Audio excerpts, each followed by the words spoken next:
প্রিয় বন্ধুরা, এবার অনেকগুলি ভালো খবরের মাঝখানে উঠে আসছে একটি বড় চিন্তার বিষয়। নিয়োগে কিন্তু আবার স্থগিতাদেশ চলে এলো। অত্যন্ত বড় একটি ব্রেকিং নিউজ এই ভিডিওতে থাকছে তার আলোচনা।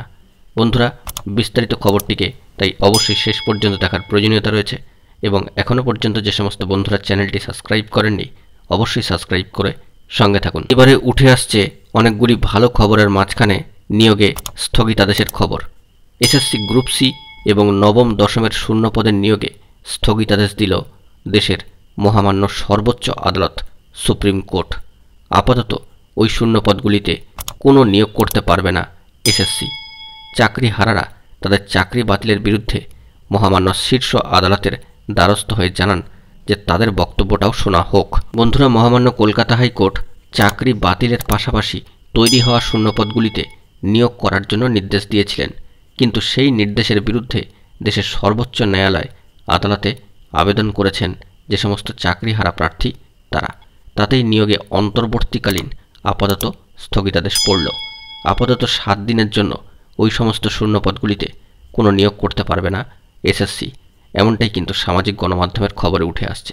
শুক্রবার আজকে মহামান্য সুপ্রিম কোর্টের সম্মানীয় বিচারপতি অনিরুদ্ধ বসু এবং সম্মানীয় বিচারপতি সুধাংশু ধুলিয়া এই নিয়োগ প্রক্রিয়াতে স্থগিতাদেশ দেন।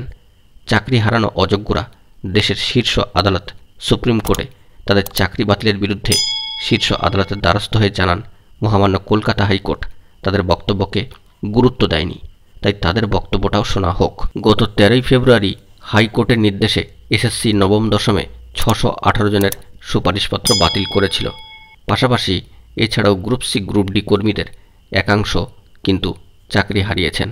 এই সমস্ত বিষয় নিয়ে চাকরি হারানো গ্রুপ ডি এবং গ্রুপ সি কর্মী এবং অযোগ্য শিক্ষকদের একটা বড় অংশ মহামান্য সর্বোচ্চ আদালত সুপ্রিম কোর্টে আবেদন করেছিলেন। অন্যদিকে 100 জনকে শূন্য পদে নিয়োগের সুপারিশপত্র দেওয়ার জন্য কাউন্সেলিংয়ে ডেকেছিল এসএসসি প্রথম দফায় গত বৃহস্পতিবার পূর্বাঞ্চলের জন্য, কিন্তু তাতেও একটি চিন্তার বিষয় যে হাজির হননি অধিকাংশ প্রার্থী, প্রায় অর্ধেক প্রার্থী।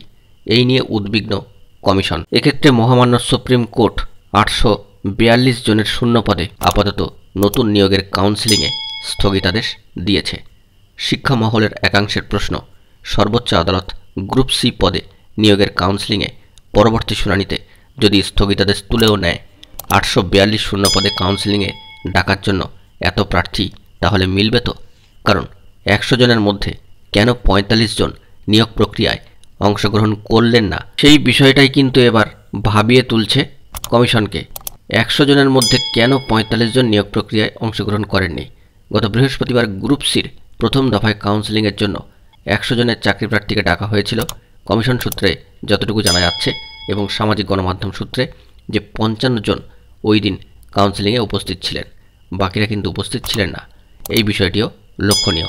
আপাতত স্থগিতাদেশ। বন্ধুরা, এখন এটুকুই। সকলে ভালো থাকবেন ও চ্যানেলটিকে অবশ্যই এখনই সাবস্ক্রাইব করে সঙ্গে থাকবেন। ধন্যবাদ।